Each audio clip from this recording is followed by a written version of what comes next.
नमस्कार। होश की बातें चैनल पर एक बार फिर से आपका स्वागत है। आज हम बात करने जा रहे हैं अपने हिंदू सनातन धर्म, हिंदू सनातन संस्कृति परंपरा की। एक ये बड़ी अजीब सी बात है कि जिसके बारे में हम ज़्यादा जानते नहीं हैं, जिसके बारे में हमने कोई अध्ययन, चिंतन, मनन कुछ नहीं किया, हम उस पर क्वेश्चनिंग करने के लिए तैयार रहते हैं। उस पर हमारा क्वेश्चन मार्क लगा रहता है, जबकि किसी ने इस बात पे तो क्वेश्चन मार्क नहीं लगाया कि 2 और 2 4 क्यों होते हैं, 5 क्यों नहीं होते, 6 क्यों नहीं होते या 3 क्यों नहीं होते।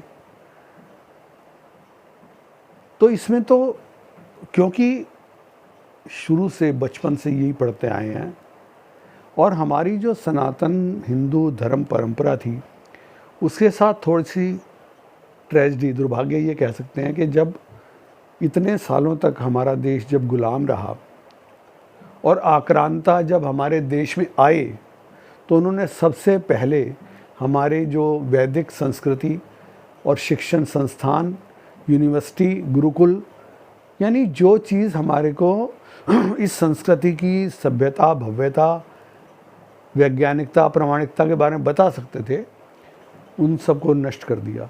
यूनिवर्सिटीज़ में आग लगा दी। ऐसी दुर्लभ पुस्तकें जो शायद दोबारा लिखी नहीं जा सकी, वो जल के नष्ट हो गई और मानवता का बड़ा भयंकर नुकसान हुआ। किंतु जो आक्रमणकारी है उसको मानवता से यदि कोई लेना देना होता तो ऐसा करता ही क्यों। तो सवाल ये होता है कि जब कोई व्यक्ति गुलाम हो जाता है, कोई देश गुलाम हो जाता है, कोई समुदाय गुलाम हो जाता है, तो जो आक्रांता है उसका सबसे पहला काम ये रहता है कि जिसको गुलाम बनाया है उसकी संस्कृति, उसकी मूल जो विचारधारा है उसको नष्ट कर दिया जाए। अंग्रेज़ों के टाइम में एक बात है कि गर्मियों में जो राजधानी थी वो दिल्ली की बजाय शिमला शिफ्ट हो जाती थी। उन दिनों वहाँ रिक्शा चला करते थे और जो रिक्शा का किराया होता था 2 आने होता था, 2 आने। तो जब कोई अंग्रेज़ वहाँ जाता था तो रिक्शा वालों में बड़ी धक्का मुक्की हो जाती थी, बड़ी होड़ हो जाती थी कि इसको हम अपने रिक्शे में बिठाएंगे। क्यों बिठाएंगे? क्योंकि वो 1 रुपया देता था, जो किराया 2 आने था उसकी जगह 1 रुपया देता था। लेकिन क्या करता था, रिक्शे में बैठा, जब उतरा रिक्शे वाले को 4 गालियां देता था, 1 लात मारता था और 1 रुपया देता था। तो किसी ने उससे पूछ लिया, भाई ये समझ नहीं आई, तुम 2 आने की जगह 1 रुपया किराया देते हो लेकिन इसको गाली भी देते हो, इसको लात भी मारते हो।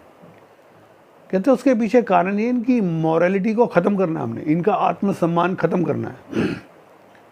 ये अपनी पहचान कहीं पर भी साबित करने की कोशिश ना करें, अपनी पहचान ही भूल जाएं। यानी उनका जो नज़र है, उनकी नज़र सिर्फ 1 रुपये पे है। गाली से उनको कोई एतराज़ नहीं, लात खाने से भी एतराज़ नहीं, 1 रुपया मिल रहा है। तो जो गुलाम बनाए जिन्होंने, उन्होंने हमारी संस्कृति से खिलवाड़ किया, उसको छेड़ा, नष्ट किया। और आज तो हालांकि हम कहने को तो आज़ाद हैं, लेकिन आज भी बहुत से ऐसे लोग हैं जो इस आज़ादी का गलत फ़ायदा उठा के बिना किसी जानकारी के, बिना किसी अध्ययन के हर चीज़ के लिए क्वेश्चनिंग करते हैं, सबूत मांगते हैं। क्या हम उस दौर में जा रहे हैं कि जब अपने माँ बाप से भी माँ बाप होने का सबूत मांगेंगे? भाई बहनों को भाई बहन मानने से इनकार कर देंगे बिना डीएनए टेस्ट के? कहाँ जा रहे हैं हम?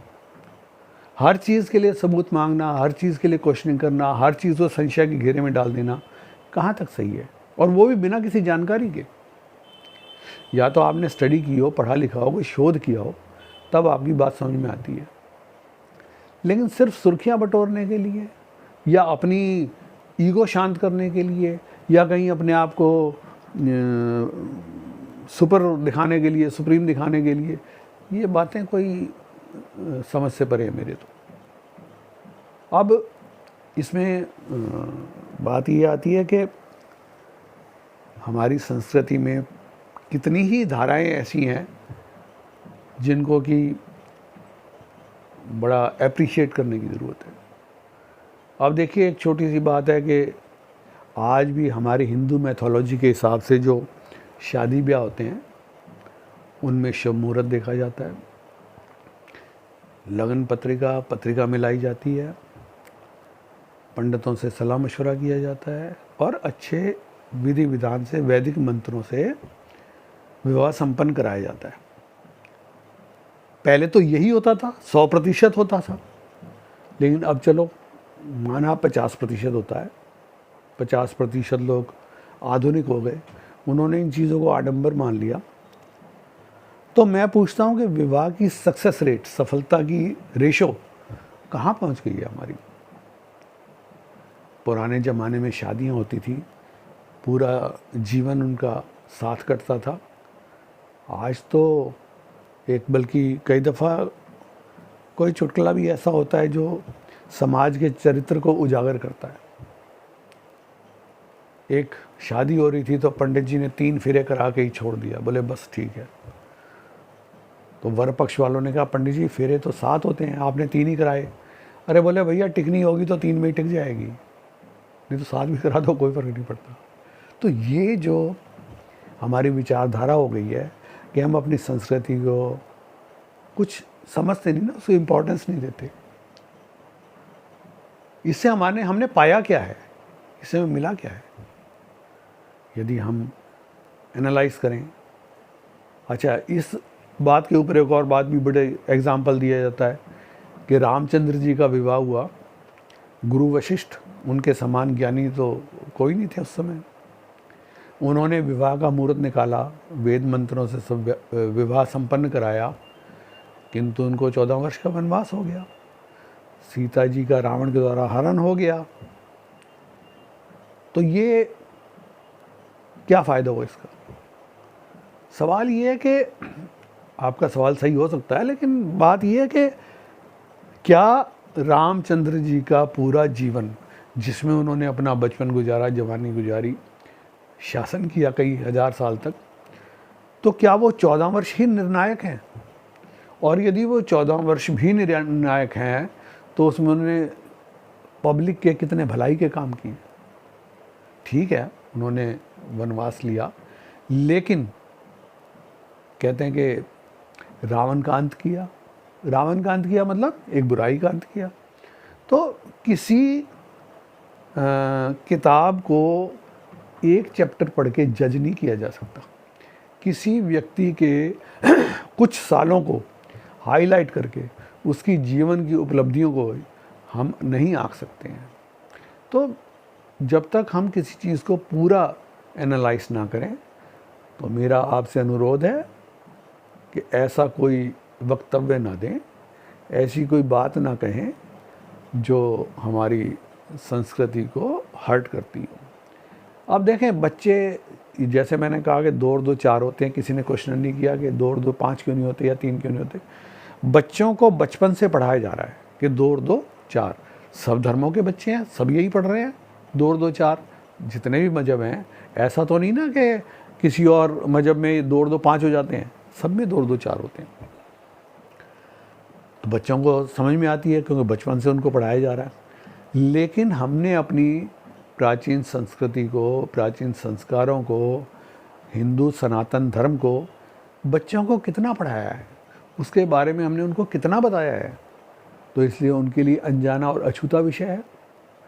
तो इसलिए उनकी मन की शंकाओं का पैदा होना स्वाभाविक है। लेकिन यदि हमारा संवाद बना रहे, बच्चों से हमारी एक अंडरस्टैंडिंग बनी रहे, संवाद का लेवल बना रहे, तो और वो अपनी शंका हमारे को बताएं, तो मैं समझता हूँ कि शंकाओं का निवारण हो सकता है। लेकिन थोड़ी सी समस्या इसमें ये आ जाती है कि जो माँ बाप हैं, जो यानी मिडिल एज के लोग हैं, संस्कृति और परंपरा के बारे में उनका भी ज्ञान अधूरा है। इसलिए कई दफ़ा बच्चे की जिज्ञासा को अपने लिहाज से हल तो कर देते हैं, लेकिन वो हल होती नहीं है। तो इसलिए ये एक बड़ा गूढ़ विषय है। गूढ़ जरूर है लेकिन मुश्किल नहीं है, बिल्कुल आसान है, सरल है। और इसको सिर्फ इतनी बात है कि आपको जानने भर की ज़रूरत है। तो इसी बात पर अभी हम 1-2 दिन तक इसी अपने सनातन हिंदू संस्कृति पर ही बात करेंगे, इसी पे चर्चा करेंगे। आज के लिए इतना ही, धन्यवाद।